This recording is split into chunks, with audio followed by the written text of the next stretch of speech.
Namaste, everyone. On behalf of Small Wonders and Parents Station, today we have arranged a wonderful talk show. Because આજનો એક દિવસ બહુ જ સરસ અને બહુ જ મહત્વનો એટલા માટે છે કેમ કે આજે વર્લ્ડ કાઇન્ડનેસ ડે છે.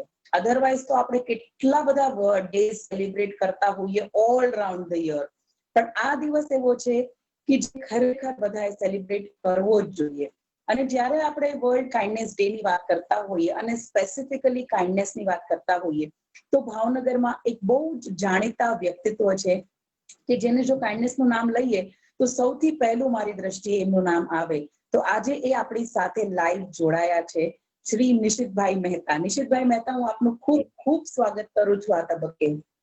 નમસ્તે. નિશિતભાઈ મહેતા, આજનું જે આપણે આ ટોક શો નું આયોજન કર્યું છે ખાસ એટલા માટે કે જે યંગ જનરેશન છે એ કાઇન્ડનેસ વિશે કંઈક સમજે, અને બીજું એ છે કે અત્યારે જે પેન્ડેમિક છે એમાં ખરેખર આપણને બધાને આ કાઇન્ડનેસ ની જે ટર્મિનોલોજી છે એ સમજમાં આવી છે. તો નિશિતભાઈ, તમારા મતે કાઇન્ડનેસ એટલે શું છે? કાઇન્ડનેસ એક શબ્દ નથી, પણ શબ્દના ગૂઢાર્થ સુધી પહોંચવું હોય તો કાઇન્ડનેસ પ્રમાણે જીવન જીવવાની ડે ટુ ડે ની પ્રેક્ટિસ આપણે કરવી જોઈએ, પ્રેક્ટિશનર બનવું જોઈએ. એક પ્રેક્ટિશનર બનવા માટે આંતરિક અવસ્થાએ we should be sensible enough for the problem of the people. If we are kind enough and if we like to become happy for the soul satisfaction about our action towards the society or towards the people, so apne we should be sensible enough, we should be kind enough to understand the problem of others, so that આપણી complain ની બદલે આપણે બીજાના પ્રોબ્લેમોમાં રસ લેવો જોઈએ. અને બીજાના પ્રોબ્લેમોમાં જો રસ લેવાય એના સોલ્યુશન તમે આપી શકો. You can give a better solution because we have come over this planet not for any kind of more and more complaints, but to give a better solution to the society's problem. અને એમાં પણ જ્યાં આગળ આપણે kind બનવાથી, because of our kindness, if you can make a better society to live in this better way, what is your role? We have to understand what can be our role. જો આપણો role આપણને સમજાઈ ગયો હોય તો સૌ પોતપોતાનો role, positive role જો ભજવી શકે તો મને લાગે છે કે આ સમાજ છે, આ દુનિયા છે એ રહેવા જેવી લાગે. કારણ કે અત્યારે બધી જગ્યાએ જો ક્રાઇસિસ હોય તો કાઇન્ડનેસની ક્રાઇસિસ છે. બધા પોતાના સેલ્ફિશ મોટોથી જ પોતાને હું અને મારું એમાંથી બહાર નથી નીકળતા. ત્યારે તમે આ સમાજની દરેક વ્યવસ્થાઓમાં તમે તમારા રોલમાં છટકી ન જાઓ અને એમાં તમે કાઇન્ડ ઇનફ બની શકો તો મને લાગે છે કે there are ample places where you can give the happiness to others and you can become happy. એટલે આ કાઇન્ડનેસ ની બાબત એટલી બધી ઊંડાણ વાળી છે કે આપણા ડે ટુ ડે ના એક્શનમાં ઘણી બધી બાબતો આપણને લાગુ પડતી હોય છે. પણ આપણને we have to create a concern about kindness towards the society or society's people. જે પણ કોઈ લોકો સાથે આપણે કામ પાડીએ તો આપણને અંદરથી એમ થવું જોઈએ કે what can be your role to give the satisfaction, to satisfy yourself and to give a better solution. એનો ઓનેસ્ટ પ્રયત્ન કરવો જોઈએ. એ હું માંથી બહાર નીકળીએ તો જ પોસિબલ હોય છે.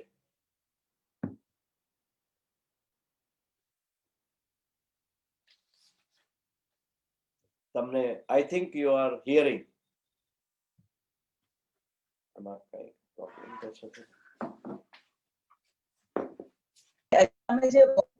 મને ખૂબ જ ગમ્યો કે કાઇન્ડનેસ ક્રાઇસિસ જે છે અત્યારે છે, હકીકત છે કે કાઇન્ડનેસ ના ક્રાઇસિસ જ છે અત્યારે.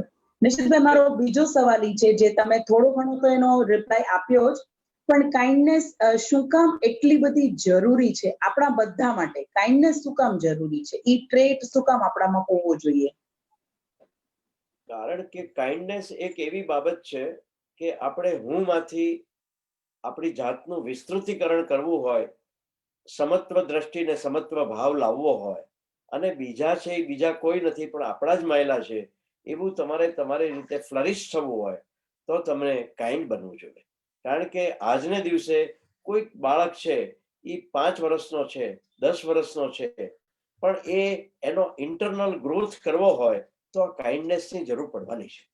કારણ કે this becomes the kindness will become one of the component for the growth of yourself, inner growth of yourself. External ગ્રોથમાં તો આપણે પૈસા કમાઈએ, વસ્તુઓ લાવીએ, પણ આપણી ઇન્ટરનલ વિઝન, આપણું કાઇન્ડનેસના કારણે આપણે જે ગ્રોથ થઈ શકે છે, અને એના કારણે તમે સોસાયટીમાં તમારો પોતાનો રોલ સરસ રીતે ભજવી શકો છો. એનાથી બીજાને પણ તમે ઇન્ફ્લુઅન્સ કરી શકો કે ભાઈ આવી રીતે સારું સરસ જીવન જીવી શકાય છે. આપણે પોતાને માટે કેટલું કેટલું કરવાનું, એને બદલે તમે બીજાને પોતાના ગણી શકો અને એવા કાઇન્ડ ઇનફ બનો કે એવા કેટલા બધા સમાજના એવા લોકો છે, એવા સ્તરના લોકો છે કે જ્યાં આગળ તમે કંઈક ને કંઈક રીતે ઉપયોગી થવાની ભાવના સાથે you can become a kind. બહુ સરસ Nishit, and I am sure કે અમને બધાને ખબર છે જે તમારી સાથે મળતા હોય છે, તમને ઓળખતા હોય છે, તમે જાણતા હોય છે કે તમે કાઇન્ડનેસ જીવો છો. મારે તમારી ફેક્ટરી વિશે થોડી ઘણી વાત જાણવી છે અને મારે ઓડિયન્સને પણ એ વસ્તુ સંભળાવી છે. બીકોઝ તમારી ફેક્ટરીમાં મને ખ્યાલ છે ત્યાં સુધી જેટલા લોકો છે એ બધા મેજોરિટી ડિફરન્ટલી એબલ્ડ લોકો છે.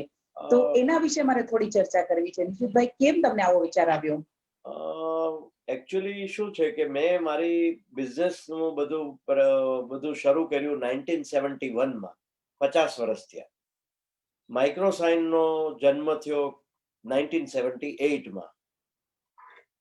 પછી 85 સુધી અમે ફેક્ટરી નોર્મલ લોકો સાથે જ કામ પડતા હતા. પણ પછી વિચાર આવ્યો કે I was not that much satisfied with the normal people. પણ ઇન્સ્ટેડ ઓફ નોર્મલ, જ્યારે મને વેરિયસ પ્રકારના વ્યક્તિઓના ટચમાં આવ્યો ત્યારે મને વિચાર આવ્યો કે ગવર્મેન્ટ ઓફ ઇન્ડિયા અને કેને કે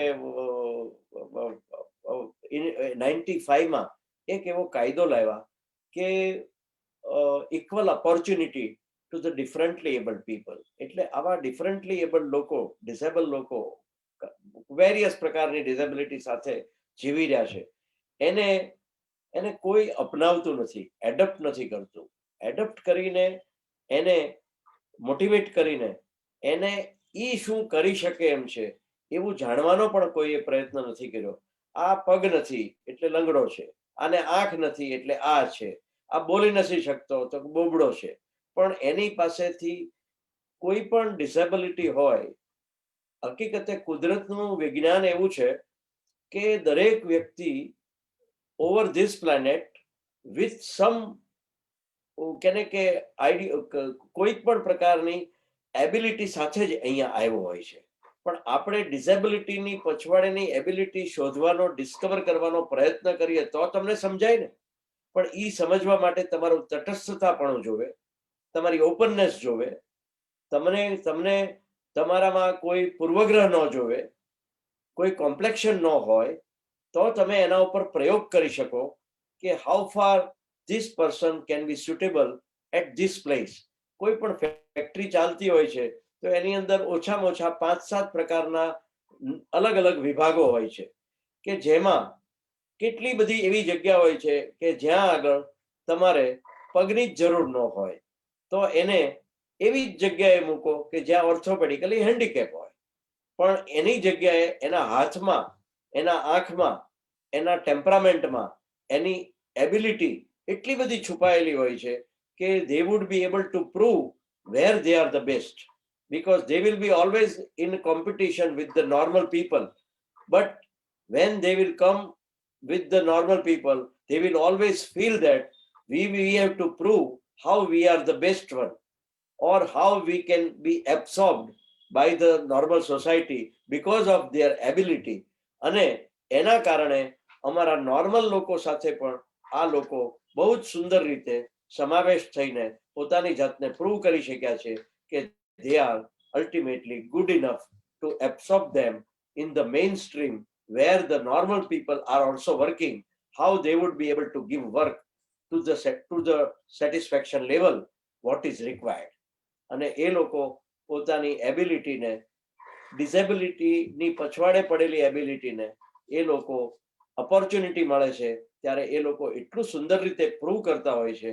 વેર we will require kindness to accept them, kindness to understand them, kindness to on the basis of brotherhood, kindness to become better human from our side. We have to practice kindness so that we can learn a lot and we also can grow like anything. આવું મારું માનવું છે. એટલે આવા differently able લોકો, deaf and mute હોય, mentally challenge હોય, બધાને પોતાના મેન્ટલી ચેલેન્જ હોય તો એને બ્રેઇનનું કામ ન સોંપો અને એને એવી પ્રકારનું કામ સોંપો કે જેમાં રિપીટેટિવ કામ હોય, કે જેમાં માઇન્ડનું કોઈ એટલું બધું કામ જ ન હોય. પછી એને એસેમ્બલીનું કામ સોંપો જેમાં રિપીટેટિવ જોબ હોય. તો આવા બધા કામોને અમે લક્ષ્યમાં રાખીને એ લોકોને we have done the placement at the right place where their ability should come out. Instead of seeing their ability, we have always tried to find out what is the ability which can be used in our factory so that our company can become sustainable on the basis of utilizing their ability, not seeing the ability. But we should try them without discrimination and with the open mind. We should accept them and we should lovefully accept them to in the mainstream so that they can work like a brotherhood.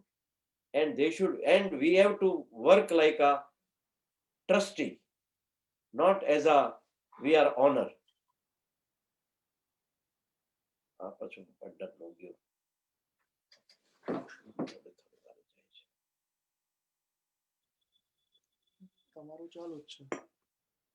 એટલે આ બધી બાબતો એવી બાબત છે કે જેની અંદર we have to practice ourselves to accept them and to find out where they can work so nicely and it would be a good enough for our company. આ બધી અમે શરૂઆત 1986 માં કરેલી, કારણ કે અમે એક ડેફ છોકરાને રાખ્યો હતો જે નોર્મલ કોર્સમાં દૂધ વેચવાના, અમૂલની થેલી વેચવા જવાનું ને વેચવા જવાનું બધું કામ કરતો હતો. મેં કીધું કે આ છોકરાને એના બ્રેઇન મુજબનું કામ એને નથી મળતું. એને દરેક માણસને ત્યારે જ સેટિસ્ફેક્શન થાય કે when their talent can be utilized at the right way. એટલે એ છોકરાએ અમારે ત્યાં ઓપરેટર તરીકે ઘણા બધા વર્ષો, ઓછામાં ઓછા 30 વર્ષ કામ કર્યું. હમણાં જ એનો રિટાયરમેન્ટ થયું અને રિટાયરમેન્ટ સાથે એ સુંદર રીતે પોતાનું લાઈફ જીવી રહ્યો છે. અને અત્યારે એને પોતાની શોપ પણ કરી છે આફ્ટર રિટાયરમેન્ટ.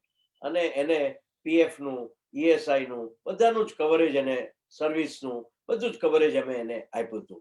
કારણ કે એની પાછળ હેતુ એ છે કે હું મંદિરમાં કે દેરાસરમાં કે ટેમ્પલમાં કે XYZ જગ્યાએ હું પૈસા વાપરું અને એને નાનો બનાવું, અથવા તો હું કોઈકને આમનામ આપું અને એને નાનો બનાવું, એના કરતા એને રાઈટ પ્લેસમેન્ટ આપી અને એને મોટો બનવાનો સ્કોપ શું કામ ન આપો કે જેથી કરીને એ ગ્રેસફુલી પોતાનું કામ કરીને, મહેનત કરીને, પૈસા કમાઈને પોતાની રીતે પોતાની જિંદગી જીવી શકે કે જેમાં ઓશિયાળા પણ રહેવું ન પડે. અને એને સેલ્ફ મેડ પર્સનાલિટી બનાવવાનો મારો હેતુ હતો કે દરેક વ્યક્તિમાં કંઈક ને કંઈક આવડત હોય છે. એ આવડતને જોવી, પોઝિટિવ રીતે જોવી અને એને જોડવી કે કઈ જગ્યાએ તમારી ફેક્ટરીમાં કે કઈ જગ્યાએ તમારા કામમાં એનો પ્રવેશ થાય તો એ પગભર થઈ શકે અને આપણી કંપનીને જરા પણ ભારે ન પડે.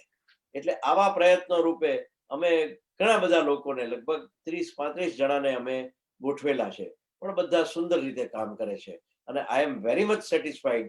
અને અંડર ધ પ્રિફર્ડ પેલા રીતે અમારે જ્યારે અમારે માણસોની જરૂર હોય તો અમે પહેલો પ્રેફરન્સ આવા હેન્ડીકેપ, ડિફરન્ટલી એબલ્ડ લોકોને જ આપીએ છીએ. કારણ કે અમારા 35 વર્ષનો અનુભવ એમ કહે છે કે they are the gems and they are the asset for Microsine. They are not liability as society is telling કે ભાઈ આ લોકો તો લાયબિલિટી છે, એ લાયબિલિટી છે જ નહીં.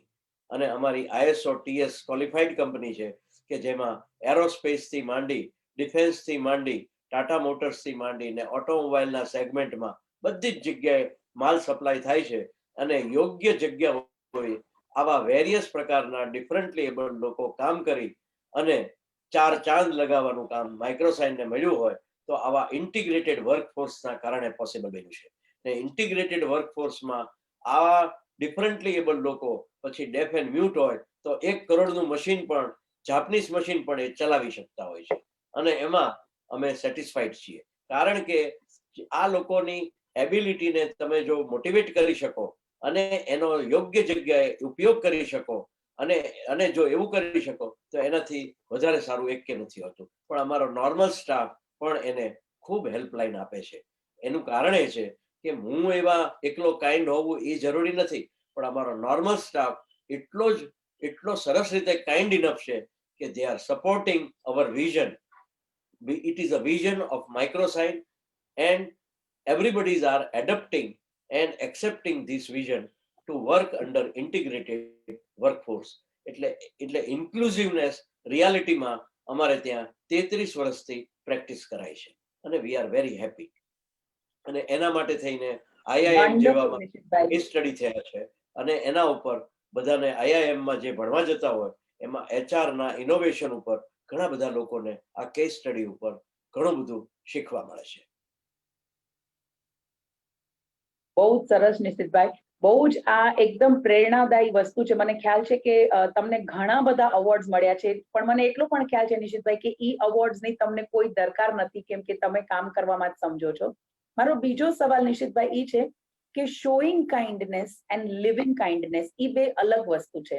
મેં ઘણા એવા ફિલેન્થ્રોપિસ્ટ જોયા છે કે જે લોકો દેખાવ માટે ઘણું દાન પુણ્ય કરતા હોય છે, અને ઘણા લોકો મેં એવા પણ જોયા છે કે જે live kindness. તો આ બે વચ્ચે અંતર શું હોય છે નિશિતભાઈ?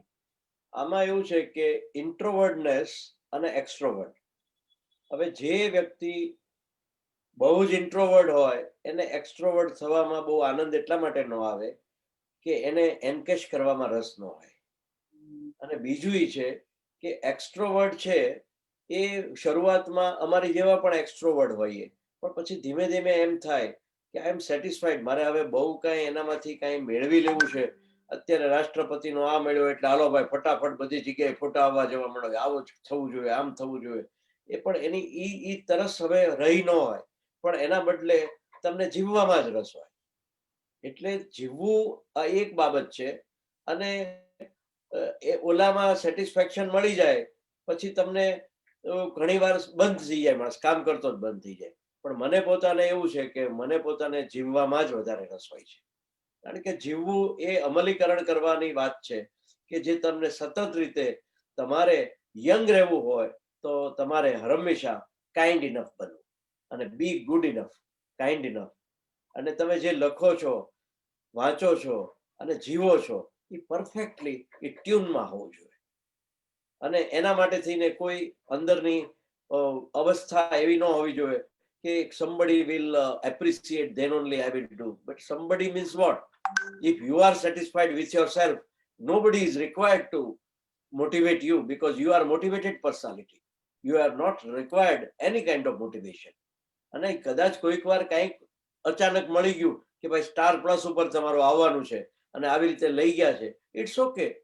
એમને એના કારણે જો ઘણા બધા લોકોને જો સ્પર્શ મળતો હોય તો સ્પર્શ મળવો એ બહુ જરૂરી છે. ને સ્પર્શ મળવા માટે, માણસને સેન્સિબલ બનાવવા માટે આ સ્ટોરી જો ઇનફ બનતી હોય અને આવા બાળકોને પણ કે કુણા માઇન્ડ ઉપર પણ જો સારી અસર પહોંચાડવી હોય તો આવી સ્ટોરી વાંચવાની બદલે આવું જ્યાં કામ ચાલતું હોય ત્યાં દેખાડવા લઈ જવા જોઈએ, જેથી કરીને એના કેટલા બધા પ્રશ્નોના જવાબો એને ત્યાં જ મળી જાય.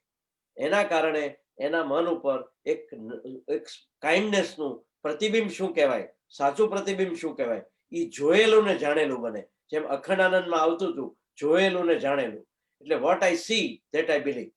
એટલે એને બતાવવા માટે આવી જગ્યાએ અમારે ત્યાં યુ આર મોસ્ટ વેલકમ, કે any time you are most welcome, કે આવા બાળકોને એક કાઇન્ડ બનાવવા માટે આવી કાઇન્ડનેસ સાથે આપણે જે પ્રેમથી પ્રવૃત્તિ કરતા હોઈએ કે પહેલી બિગિનિંગ કાઇન્ડનેસથી જ થાય છે ને પછી એને એક્સેપ્ટન્સ થાય છે અને પછી એનો યોગ્ય જગ્યાએ યુટિલાઇઝેશન થતું હોય છે કે જેના કારણે એ સસ્ટેનેબલ બને છે ને જેના કારણે એ પોતે પોતાની જાતને સારામાં સારું કામ કરવા માટે વ્યક્ત કરી શકે છે ને એમાંથી એનાલિસિસ થાય છે કે he is good enough four hour company. એટલે આવી રીતે આવા પ્રકારના વાતને વધારે એક્સપ્લોર કરવી હોય તો આવા બાળકોને ત્યાં આગળ અમારે ત્યાં any time you are most welcome. આવી રીતે અમારે ત્યાં રાજકોટથી પણ આવેલા છે કોલેજના MBA ના વિદ્યાર્થીઓ 30 જણા દર વર્ષે આખી બસ લઈને આવે અને જોવા આવે કે આ બધું કેવી રીતે પોસિબલ છે. મેં કીધું if you have the ignited will to do આ positive work there is nothing can stop you. You should have a will to do. You should have a will સરસ to do. નિશિતભાઈ, આજનું become a જે kind. Topic છે એ ખરેખર જે એની tagline છે inspire kindness, જેટલી આપણે અત્યાર સુધી ચર્ચા કરી એમાં હરેક શબ્દ, હરેક લાઈન, હરેક સેન્ટેન્સ જે તમે વાપર્યો એ પ્રેરણાદાયી ડેફિનેટલી છે. અને તમે જેમ કીધું એમ કે જો તમે તમારી જાત પર ભરોસો રાખો, તમે થોડા સેન્સિબલ હો તો સોસાયટીને પેબેક કરવા માટે ઘણા બધા રસ્તા છે. નિશિતભાઈ, મારો નેક્સ્ટ સવાલ તમને એ છે કે હવે ફાસ્ટ એટલો બધો સમય થઈ ગયો છે કે કાઇન્ડનેસ જે છે એને બેક સીટ લઈ લીધી છે, કેમ કે હવે બધાને પોતપોતામાં જ રસ હોય છે. મારું કામ થાય છે, મને એમાં રસ છે, બીજા માટે મારી પાસે સમય નથી. હવેની જે જનરેશન છે ને એ એવી ઊભી થાય છે કે હું મારી દુનિયામાં બધું બરાબર છે તો મારે માતા પિતાની પણ જરૂર નથી. અગર મને બધું થાય છે તો એ સંદર્ભમાં તમારો શું વિચાર છે નિશિતભાઈ? એ સંદર્ભમાં ઘણીવાર એવું બની શકે કે આપણે આવા આપણા બાળકો જે નાના હોય ને કુણા પેલા ઉંમરના, ત્યારે એને વૃદ્ધાશ્રમ, બાલાશ્રમ, અમારે ત્યાં માઇક્રોસાઇનમાં અથવા તો આવી પ્રકારની પ્રવૃત્તિ જેને સેલ્ફ મેડ બનાવી શકાય, જેના કારણે શ્રમનું મહત્વ શું, મહેનતનું મહત્વ શું, બધું જ ઇઝીલી બધું આવી જતું હોય તો they will not be able to know what is the importance of money, what is the importance of time, what is the importance of commitment. આ બધી જ બાબતનું જ્યાં અમલીકરણ થતું હોય એવી સંસ્થાઓ, એવી પ્રકારના કામોને જોવા માટે બાળકોને લઈ જવા જોઈએ. પછી ત્યાં બતાવવું જોઈએ કે what is kindness, what is સાતત્ય, what is this, what is care and share. બાળકો કેર એન્ડ શેર શેને કહેવાય તો કે ભાઈ બાલાશ્રમમાં જાઓ તો તમને ખબર પડે, લઈ જાઓ એને કે એની નાની નાની બાબતો છે કે જેના કારણે આપણા બાળકો કરતા ઈ બાળકો વધારે સારી રીતે ઉગે છે, વધારે સારી રીતે ગ્રો થાય છે. એ મા બાપોએ જ પણ સમજવાનું છે, ટીચરોએ પણ સમજવાનું છે કે આપણે એવું કાંઈ નથી દત્યા ને કે જે આપણે એને વધારે સારા બનાવવાની બદલે વધારે પપલાવીને વધારે પડતું કાંઈક આપીને એનું ઇમ્પોર્ટન્સ ન સમજાય એવું તો નથી કરતા ને. એટલે બધી જ વસ્તુનું ઇમ્પોર્ટન્સ સમજાય એટલે ક્રાઇસિસમાંથી જ ઇમ્પોર્ટન્સ બહાર આવે છે. એટલે થોડું ક્રાઇસિસમાંથી પણ પસાર થવા જોઈએ. ત્રણ વસ્તુ જોવે છે ને ત્રણ ઇમિડિયેટલી 1 મિનિટમાં આવી જાય, હાઉ દે વિલ વેલ્યુ. એટલે વૃદ્ધાશ્રમ છે, બાલાશ્રમ છે, માઇક્રોસાઇન છે, શિશુ વિહાર છે, આવી બધી સંસ્થાઓમાં નાના બાળકો અથવા તો જ્યાં ક્રાઇસિસ છે, આર્થિક રીતે ક્રાઇસિસ છે, એવા મા બાપો ઈ બાળકોને શું આપી રહ્યા છે ને આપણે શું આપી રહ્યા છીએ એનું એનાલિસિસ પણ કોઈક વાર કરવું જોઈએ. કે જે એનાલિસિસ કરવામાં આપણે ટૂંકા પડ્યા તો હકીકતે કેને કે એ ઇઝીલી આવી ગયું છે એની વેલ્યુ નહીં કરી શકે. એના વેલ્યુઝ વધારવા માટેની દરેક બાબતોમાં રસ લેવો જોઈએ કે વેલ્યુઝ સાથે આપણે શું કામ કરીએ છીએ. ગુણાકાર, ભાગાકાર, સરવાળા, બાદબાકી એકલા કામ નહીં કરે. કેરેક્ટર બિલ્ડિંગનું કામ કરવાની જરૂર છે અને એમાં થોડોક સમય આપવાની જરૂર છે. સેન્સિબલ ઇનફ બને એના માટે જરૂર છે, કાઇન્ડ બને એના માટે જરૂર છે. આ બધા નાના જે શબ્દો છે એને શબ્દો ઉપર જ્યાં કામ થતું હોય એવા કામો બતાડવાની જરૂર છે અને એવી રીતે બતાવવા જોઈએ કે જેનાથી એ લોકોને રિયાલિટી ઓફ લાઈફ શું કહેવાય એને ખ્યાલ આવવો જોઈએ. રિયાલિટી સુધી પહોંચે એ પહેલા બધું જ વસ્તુ આમ લગ્ન થઈ જાય બાળકોના, એમ કેમ ચાલવાનું છે? સાચી વાત છે. બહુ જ સાચી વાત છે નિશિતભાઈ. અને આ માધ્યમથી હું જેટલા પણ પેરેન્ટ, જેટલા પણ એડ્યુકેટર્સ, ટીચર્સ જે જોઈ રહ્યા છે, જે સાંભળી છે, બધાને હું રિક્વેસ્ટ કરીશ કે ડેફિનેટલી જો આ જનરેશનને થોડી ઘણી સેન્સિટિવ બનાવી હોય, કાઇન્ડ બનાવી હોય, તો જેમ નિશિતભાઈએ સજેશન આપ્યું એમ આપણે એ વૃદ્ધાશ્રમ, બાલાશ્રમ એવી જગ્યાએ, માઇક્રોસાયન્સ એવી જગ્યાએ લઈ જઈએ તો એ લોકો આ વસ્તુને સમજી શકે. પેરેન્ટ્સ આજકાલ એવું સમજે છે કે મારું બાળક માગે પહેલા હું એને આપી દઉં, પણ નિશિતભાઈનું એવું કહેવાનું છે કે બાળકોને વસ્તુની વેલ્યુ સમજાવવી વધારે જરૂરી છે. મોનેટરીલી ટર્મ્સમાં આપણી પાસે હોય, આપણે આપી દઈએ તો વેલ્યુ ક્યારેય બાળક કરવાનું નથી.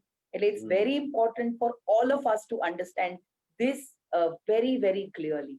નિશિતભાઈ, મારો નેક્સ્ટ પ્રશ્ન તમને છે કે યંગ જનરેશન, જેમ તમે વાત કરી એમ ડેફિનેટલી આપણે એ લોકોને આ બધા વૃદ્ધાશ્રમ, બાલાશ્રમ બધી જગ્યાએ લઈ જઈ શકીએ, બધું કરાવી શકીએ, પણ તોય ક્યાંક એક વસ્તુ જે કહીએ ઇન્સ્પિરેશન, તમે થોડી વાર પહેલા ડેફિનેટલી કીધું કે સેલ્ફ મોટિવેશન કામ કરતું જ હોય છે, પણ મારે તમારી પાસેથી પેરેન્ટ્સ માટે થોડી એવી એડવાઇસ જોતી છે કે પેરેન્ટ્સ કેવી રીતે ડે ટુ ડે લાઈફમાં પોતાના બાળકોને ઇન્સ્પાયર કરે કે એ લોકો કાઇન્ડ બનતા જાય. એના માટે એવો મને કેટલીક વાર વિચાર આવ્યો હતો કે સમાજમાંથી આપણે જેમ કહેવાય છે કે ભાઈ જરૂરિયાતવાળા બાળકો, ખાસ કરીને આપણે એક દાખલો આપવા માટે જ આપું છું કે ધારો કે બાલાશ્રમ છે, તો બાલાશ્રમમાંથી એક બાળકને આપણે એડોપ્ટ કરીએ. સુખ શેને કહેવાય? તો કે સુખ બાંટવાથી સુખ મળે શકે. સુખ બાંટવું એટલે શું કે જેની અંદર આપણા સુખ સાથે બીજાને ટીમ બિલ્ડિંગમાં બીજાને આવવા માટેનો અધિકાર ઉભો કરવો. એટલે બાળકને વહેલા ત્યાં થશે કે ભાઈ મને આમ છે, તમે આને આમ છે, તો કે હા આપણે આ બાંટવું જોઈએ. આપણે એને સ્વાભાવિક રીતે એને બાંટવામાં, એને સથવારામાં લેવાનો છે. એ ત્યારથી શરૂઆત થશે કે એને રોજિંદામાં આપણે એડોપ્ટ નથી કરતા. રોજિંદામાં આપણે અહીંયા ઘરે બેસીને એડોપ્ટ કરીએ છીએ, પણ આપણે એમ વિચાર કરીએ કે 15 દિવસે આ બાળકને એડોપ્ટ કર્યો છે, 15 દિવસે આપણે એને એક દિવસ આપણે ત્યાં લાવવાનું, ઈ બાળકને સાથે રમવાનું, ઈ બાળક સાથે સંસ્કારિતાનો પાઠો સાથે પણ એને રાખવાનું. બધી જ વસ્તુમાં ઈ બાળક સાથે હોય કે જેના કપડા લત્તા આ તે બધું જ આપણે ટેક કેર કરતા હોઈએ. પણ એની સાથે બાંટવું શું?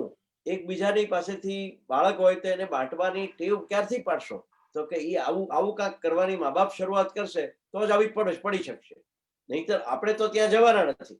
પણ ત્યાં જઈએ ત્યારે આપણો હેતુ એ હોવો જોઈએ, બાલાશ્રમ જઈએ કે XYZ જઈએ કે કોઈ મા બાપ હોય કે કોઈ વૃદ્ધાશ્રમમાં ગયા, તો કોઈ મા બાપને આપણે મા બાપ તરીકે આપણા મા બાપ નથી, આપણે કરોડોપતિ છીએ.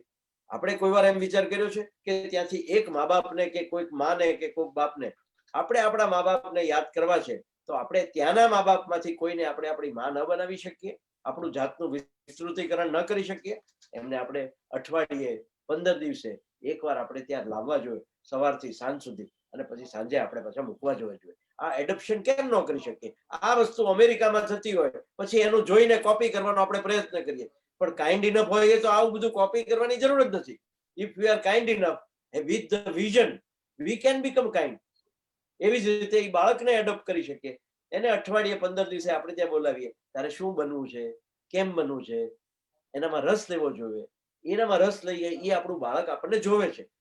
બાળક છે એ આપણને વિઝ્યુલાઇઝ કરે છે કે મારા મા બાપ શું કરી રહ્યા છે.